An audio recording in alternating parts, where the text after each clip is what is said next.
leo wewe ukitaka kuonekana ni mkweli mbele ya watu, simama na msimamo wa kuwa mtu mrongo, wadanganye watu, basi wewe utakubalika mbele ya watu.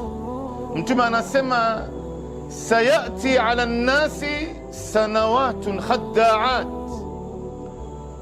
itakuja wakati katika maisha ya watu. Mtume anatabiri, maana yake anatahadharisha. Itakuja wakati katika maisha ya watu, miaka za watu kudanganyana. Yusaddiqu fiha alkadhib, mtu yoyote ambaye ni mrongo atafanywa kwamba yeye ndo mkweli. Yani leo wewe ukitaka kuonekana ni mkweli mbele ya watu, simama na msimamo wa kuwa mtu mrongo, wadanganye watu, basi wewe utakubalika mbele ya watu.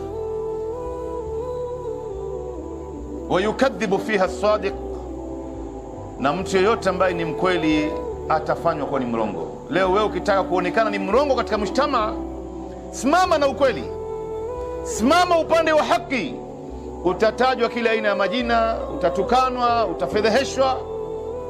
Lakini Mtume akaendelea katika hadithi hii, anasema wayutaman fiha alkhain, na mtu yoyote ambaye ndiyo khain, mtu ambaye leo anawauza Waislamu, mtu ambaye leo anawakhini Waislamu, huyu ndo ambaye atakayeaminiwa katika mshtama. Maana yake wewe leo ukitaka kuaminiwa na watu, wewe wafanyie khiana hawa watu, watakuamini wewe.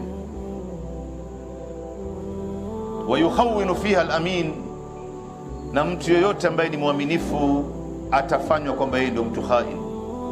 Wewe ukiwa mwaminifu katika mshtama leo, watu hawakutaki.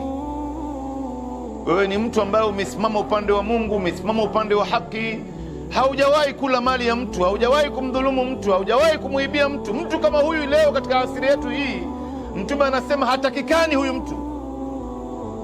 Lakini Mtume akaendelea katika hadithi hii akasema wayuhadithu fiha arruwaibidha. Ruwaibidha ndo ambaye atakuwa naongea mbele ya hawa watu. Maswahaba wakamuuliza Mtume, wama ruwaibidha ya Rasulullah, huyu ruwaibidha ni nani, ni nini hii?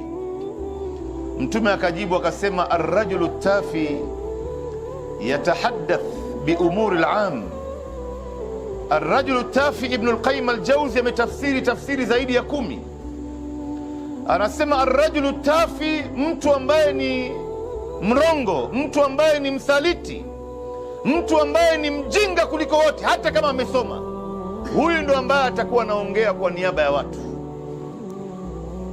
Na hizi hali ndugu zangu, Mtume aliweza kutahadharisha, na leo tunaziona kwa wakati wetu. Allahu Akbar.